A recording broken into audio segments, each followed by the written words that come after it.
Hello everyone, আসসালামু আলাইকুম। আশা করছি পৃথিবীর যে প্রান্ত থেকে যে যেখান থেকেই আমার ভিডিওটি দেখছো তোমরা সবাই খুব ভালো আছো, সুস্থ আছো। আলহামদুলিল্লাহ, আমি তোমাদের দোয়ায় অনেক ভালো আছি। বরাবরের মতো আমার চ্যানেল সামিরাস লাইফস্টাইল ব্লগ থেকে আমি সামিরা তোমাদের সবাইকে অনেক অনেক শুভেচ্ছা ও ভালোবাসা জানিয়ে ঢাকা থেকে আজ নতুন আরও একটি ভিডিও উপস্থাপন করছি। আশা করছি আজকের ভিডিওটা তোমাদের খুব ভালো লাগবে। তো এখন কিন্তু ঘড়িতে প্রায় 6:45টার মতো বাজে, আর মেয়েদের জন্য টিফিন বানিয়ে নিলাম। তো ওদের টিফিনে দিয়েছি ম্যাগি নুডলস সিদ্ধ করে ঝালটা, আর দিয়ে দিলাম চিকেন নাগেট। তো এই টিফিনটা দিলে আসলে নিশ্চিন্তেই থাকা যায় যে দুই মেয়ে পেট ভরে খাবে, কোনো টিফিন ফেরত আসবে না। আসলে দুটো মেয়েই না নুডলস খেতে পছন্দ করে, তাও এই টাইপের সুপি নুডলস, মানে কোনো সবজি পড়বে না, কোনো তেল পড়বে না, পেঁয়াজ যাবে না, শুধু পানি দিয়ে সিদ্ধ করে খাবে। তো আমি আবার একটুখানি দেখা যায় তেল দিয়ে ডিমটা একটু স্ক্র্যাম্বল করে দিই, যেন ওদের পুষ্টির কোনো ঘাটতি না হয়। একদম শুধু পানি দিয়ে নুডলস দিলে কেমন হয়। যাই হোক, আর এদিক দিয়ে যে আমার বর বোতলে পানি ঢেলে দিচ্ছে। আসলে এই সকাল টাইমটা আমরা দুজনেই কিন্তু খুবই ব্যস্ত থাকি, হাজব্যান্ড ওয়াইফ দুজনে। একজন হচ্ছে বাচ্চাকে তুলে দিবে, আরেকজন রেডি করে দিবে, আরেকজন চুল আছড়িয়ে দিবে, টিফিন বানিয়ে দিব, একজনে আবার হচ্ছে আরেকজনের পানির বোতল ভরে দিবে। এই যে দেখো তাসনিম কি করছে, ড্রেস পরে আবার শুয়ে আছে। সে প্রতিদিন একই কাজ করবে, মানে সহজে তার আর ঘুম ভাঙে না। আর নাফিকে নিয়ে এখন অত একটা কষ্ট করতে হয় না, ওকে জাস্ট ঘুম থেকে তুলে দিলেই হলো।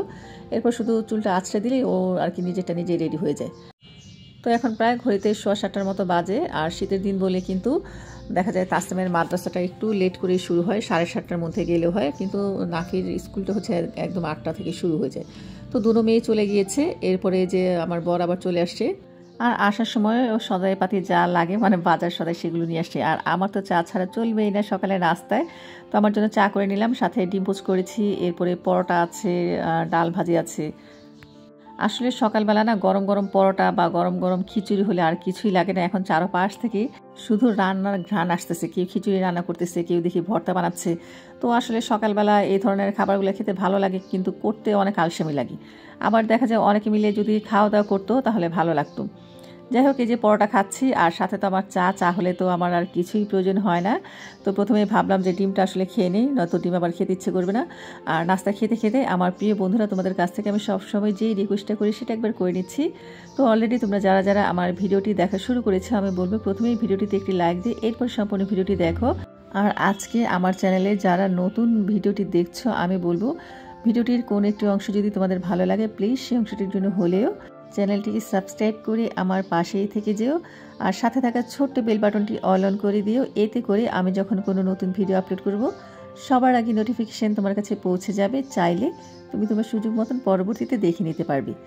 আর যারা যারা সাবস্ক্রাইব করে আমাকে এত দূর আনতে সহায়তা করেছো, তোমাদের জানাই মনের অন্তঃস্থল থেকে অনেক অনেক দোয়া ও ভালোবাসা।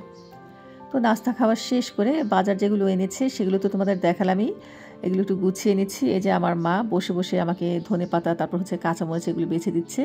আর আমি ভাবলাম ফলগুলো আসলে এই আর কি র্যাকটার মধ্যে একটু সাজিয়ে নিই, তাহলে আর কি হাতের কাছে থাকলে না ফল খাওয়া হয়। আর এই যে দেখো পেয়ারাগুলো, তারপর হচ্ছে শসা এখানে আমি নিচে রেখেছি। আর আজকে এই প্রথমবার এনেছে বিট। কয়েকদিন ধরেই ফেসবুকে দেখছি বিটরুটের অনেক আর কি গুণাগুণ পাউডার হিসেবে বিক্রি করছে। তো আমরা কিন্তু অর্ডার করতে চেয়েছিলাম, পরে ভাবলাম যেহেতু এখন শীতের সিজন আর অ্যাভেলেবেলে কিন্তু এখন পাওয়া যাচ্ছে, একদম র বিট যদি থাকে তাহলে আর এখন পাউডার খেয়ে কী দরকার। তো আমার বরকে বলেছিলাম বিট নিয়ে এসো, এই যে সে অনেকগুলো নিয়ে আসছে, এখানে সম্ভবত 1 কেজি হবে। আর এই 1 কেজি বিট দিয়ে অনেক দিন জুস খাওয়া যাবে।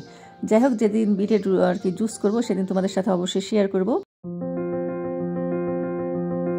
আর এই যে লাল শাক, এটা গতকাল রাতে এনেছিল, আমি আর কি বেছে রেখে দিয়েছিলাম। আর এখন না শাকগুলো এত ভালো, কি বলবো, অনেক লাল হয়। তো শাকটা ধুয়ে সেদ্ধ বসিয়ে দিলাম।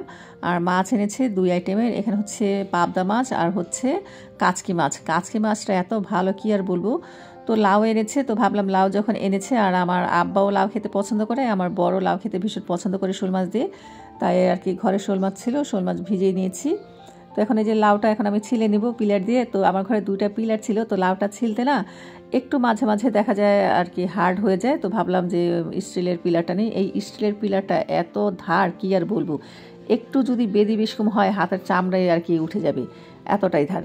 এই কারণে এই যে দেখো খুব সুন্দর মতন কিন্তু পিলার দিয়ে আর কি যে কোনো তরকারি আমার কাছে খুব ভালো লাগে ছিলতে।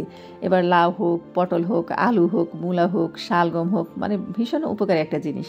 আর যারা আর কি নতুন বিয়ে হয়েছে বা বটি দিয়ে কাজ করতে ভয় পাচ্ছ, আমি বলবো তোমরা কিন্তু এই পিলারের সাহায্যে ইজিভাবেই আর কি সব কিছু কাটাকুটি করে নিতে পারো। আর আমি বলবো যাদের মাত্র নতুন বিয়ে হয়েছে, রান্না করছো, তো তারা কিন্তু এই স্টিলেরটা ব্যবহার না করাই ভালো। তোমরা যে প্লাস্টিকের যে পিলারগুলো পাওয়া যায় সেই পিলার দিয়ে কিন্তু কাটাকুটি করে নিতে পারো। তো এই যে লাউয়ের খোসাগুলো ফেলে দিলাম। আর লাউয়ের খোসা ফেলতে গেলে আমার মনে হয় আহারে আমার আপুরা কত সুন্দর ভাজি করে খায়। আমিও করতে চেয়েছিলাম, কিন্তু ভাবলাম যেহেতু আবার শাক আছে তাহলে আর ভাজি খাওয়া হবে না। একসাথে কি শাক ভাজি দুইটা কি খাওয়া হয় বলো? খাওয়া তো আর যায় না। আবার দেখা যায় প্রতিদিনই সবজি আনতে থাকে, যে একদিন যে রেখে দিব, রেখে ভাজি করব, সেটা খাওয়ার কোনো জো নেই। কিন্তু আমার অনেক ইচ্ছে করে যে লাউয়ের খোসা একদিন ভাজি করব। আর আজকের লাউটা না ভীষণ কচি, মানে ছিলতে গেলে বোঝা গিয়েছে আর কাটতে গেলেও কিন্তু বোঝা যায়। আর কচি লাউয়ের খোসা আসলে ভাজি খেতে ভালোই লাগে, আমি একবার করেছিলাম। তবে লাউ খোসা ভাজের মধ্যে কিন্তু একটা ডিম দিয়ে দিলে আরও বেশি ভালো লাগে। যাই হোক, লাউটা ধুয়ে রেখে দিলাম। আমি আর কি সব কিছু কেটে কুটে ধুয়ে রেখে দিচ্ছি একবারে। তারপর কিন্তু একটার পর একটা রান্না বসিয়ে দিলে অত একটা ঝামেলা হয় না, খুব তাড়াতাড়ি কিন্তু রান্নাবার কমপ্লিট হয়ে যায়।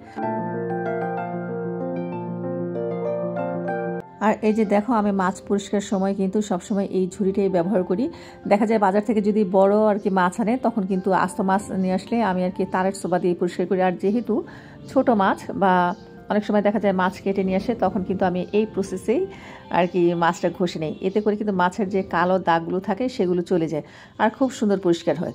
তো আমার পাবদা মাছ, এরপর হচ্ছে শোল মাছ আমি খুব সুন্দর মতন ধুয়ে পরিষ্কার করে একটা সাইডে রেখে দিলাম। আর এই যে কাচকি মাছ, এত সুন্দর কাচকি মাছ আমি আসলে লাইফে এ পর্যন্ত পাইনি। মানে কোনো ময়লা নেই, একটাও ময়লা নেই। বিশেষ করে এর আগে আমি কাচকি মাছ আনলে পুরো একটা আর কি ছড়ানো প্লেটে ঢেলে তারপরে একটা একটা করে মাছ বাছতাম। ওটার মধ্যে দেখা যায় শামুক থাকতো বা কণা থাকতো বা দেখা যায় কোনো শৈবাল থাকতো। তো আজকে কিন্তু এটার মধ্যে কিছুই নেই, শুধু ঘাটতে ঘাটতে পেলাম দুইটা চান্দা মাছ। তো চান্দা মাছ দুইটা আমি হাতেই একটুখানি মাথাটা ছাড়িয়ে আর কাঁটাটা ছাড়িয়ে নিলাম, ওটার জন্য আর বটি ব্যবহার করলাম না। আর সবচেয়ে যেটা বড় কাজ সেটা হচ্ছে খুব ভালো মতন ধুতে হবে। মানে এই মাছগুলো এমন যে যতই ধুতে থাকি ততই দেখি ময়লা পানি বের হয়। তো আমি যখন আমার নতুন নতুন বিয়ে হয়েছে, আমি কি করতাম, যদি কখন আর কি এইবার আর কি কাচকি মাছটা আনতো, সচরাচর তো ছোটো মাছ আনতো না, কিন্তু কাচকি মাছ যেহেতু কাটাকুটা নাই, বাছারও ঝামেলা ছিল না, মাঝে মাঝে এই মাছটা আনতো। কিন্তু আমি এত ধুইতাম, ধুইতে ধুইতে ধুইতে ধুইতে মানে দেখা যায় একদম পুরো মাছ ভর্তা ভর্তা হয়ে গেছে। কারণ তখন আমি বুঝতাম না, যত ধুইতেছি ততই দেখি যে আর কি কালো পানি বের হচ্ছে। আবার দেখা যায় আর কি গরুর মাংস শুধু ধুতেই থাকতাম, কিন্তু লাল পানি আর যেত না। তখন পাশে একজন আমাকে দেখে বলল কি, গরুর মাংস এত ধুতে হয় না, এটা আর কি লাল পানি বের হবে, তুমি যতই ধুও ততই কিন্তু লাল পানি বের হবে। তো এই কারণে আসলে মূলত আমি রান্না করার সময় সব সময় আমি টিপসগুলো দিতে থাকি, যে আমি যেই সমস্যাটা ফেস করেছি আমার কোনো নতুন আপু বিয়ে হওয়ার পরে বা যারা নতুন রান্না করছে তাদের জন্য কোনো সমস্যা না হয়। তো আমি কিন্তু অলরেডি শোল মাছটা বসিয়ে দিয়েছি, আর প্রায় অর্ধেকটা হয়ে গেছে। আজকে আমি একটা অন্য স্টাইলে বসিয়েছি। দেখা যায় মাছ আমি কষাই ঠিকই, কষানোর পরে না মাছটা তুলে রাখি না, একসাথে লাউয়ের সাথে দিয়ে দিই। আর যেহেতু আমার আব্বা আছে, তো মাছটা একদম ভেঙে ভর্তা ভর্তা হয়ে যাবে, কাটা বের হয়ে যাবে। এই কারণে কিন্তু আজকে আমি মাছটা কষিয়ে তুলে রেখেছিলাম। এরপরে লাউ ভালো মতন কষানোর পরে, সিদ্ধ হওয়ার পরে পানি দিয়ে বলক ওঠার পরে কিন্তু আমি মাছটা দিয়েছি। এই কারণে আজকের মাছটা একটু আর কি গোটা গোটা আছে। তো তোমরা যারা গোটা গোটা মাছ খেতে পছন্দ করো তারা এইভাবে রান্না করতে পারো। আর যারা আমার মতো একটু ভেঙে চুরে খেতে পছন্দ করো, তারা কিন্তু মাছটা কষানো হয়ে গেলে আর কি মাছটা তুলে না রাখতেও পারো, সেই আর কি মাছের মধ্যে লাউ দিয়ে একদম কষিয়ে রান্না করতে পারো। এতে করে মাছটা একদম ভেঙে যাবে, গুঁড়া গুঁড়া হয়ে যাবে, কিন্তু খেতে ভীষণ ভালো লাগে। তো রান্না বাড়া কমপ্লিট, এখন প্রায় 2:30টার মতো বাজে। আর এই যে আব্বা আর আমার বরকে খেতে দিয়েছি, এরপর আমার মা, আমরা খেয়েছি। মেয়ে দুটো আসলে খেতে চায় নাই, মাছ রান্না করেছি না, ওরা খাবে কেন, আর এই মাছ আসলে কাটাই, এই কারণেই কিন্তু ওদের দুজনের জন্য 2টা তেহারি এনেছি, তো ওরা তেহারি খেয়েছি। এরপরে এখন মাগরিবের পরে আসছে আমার 2 বান্ধবী। একজনকে তো তোমরা চিনোই, আরেকজন হচ্ছে আমার মেয়ের, আর ওনার মেয়ে হচ্ছে একই ক্লাসে পড়তে, সেই সুবাদে আমারও বান্ধবী। তো বিকেলে চা নাস্তা খেয়েছি, লাস্টে ফল খেলাম। আর এটা হচ্ছে একদম ভোরের বেলা, আব্বা আম্মা আজকে চলে যাবে। আসলে সিথিকে বিদায় দেওয়ার জন্যে আব্বা আম্মা দেশ থেকে আসছিল, আর সিথি তো অনেকদিন আগে চলে গেছে। আব্বা আম্মা আজকে চলে যাবে, ভাবলাম যে এই শীতের কয়েকটা দিন থেকে যাবে। মাঝখানে তো 2 দিন সত্য প্রভাব পড়লো, তো এই কারণে আমার দুলাভাই যেতে দেয় না, বলে যে যেতে পারবে না। কিন্তু আব্বা কিন্তু সেই আর কি 3 তারিখের পর থেকেই শুধু বলছে চলে যাব। তো এই কদিন আমরা খুব জোরাজোরি করে রেখেছিলাম, আর আজকে তো রাখা গেলই না, সকালবেলায় চলে যাচ্ছে। তো তো এই যে সিএনজি আসছে আর সাথে যাচ্ছে আজকে আমার ছোট ভাইয়ের বউ, ও হচ্ছে বাবার বাড়ি যাবে, শীতের পিঠা খাবে। আর আমার ভাই এখন যাবে না, ও আবার একটু ব্যবসা নিয়ে ব্যস্ত আছে। ও আর কি ওর বউ আসার 2 দিন আগে যাবে, যে হয়তো বা বেড়ে আসবে, পিঠা খেয়ে আসবে শ্বশুর বাড়ি থেকে। আর আমাদের তো শ্বশুর বাড়ি নাই, তাই নিজেরটা নিজেই বানিয়ে খাই, কি আর করবো বলো। যাই হোক, এই যে আব্বা মা এখন চলে যাচ্ছে। আর আজকে কিন্তু অনেকটাই ঠান্ডা ঠান্ডা লাগছে। আব্বা মাকে আসলে বিদায় দিতে কষ্ট হচ্ছে, তারপরে তো বিদায় তো দিতেই হবে, তারা তো চাইলেও আসলে থাকবে না। আর নিচে আসছি আগায় দেওয়ার জন্য আমি, আমার ছোট বোন আর এই যে আমার ছোট ভাই। তো সিএনজিটা এই যে দেখো চলে যাচ্ছে, আর যতক্ষণ পর্যন্ত দেখা যায় ততক্ষণ পর্যন্তই কিন্তু আমরা দাঁড়িয়ে রইলাম। আর এখন যে যার মতো বাসায় চলে যাব। আর বন্ধুরা, আমিও তোমাদের কাছ থেকে বিদায় নিয়ে নিচ্ছি। তো তোমরা সবাই ভালো থেকো, সুস্থ থেকো। আল্লাহ হাফিজ, আসসালামু আলাইকুম।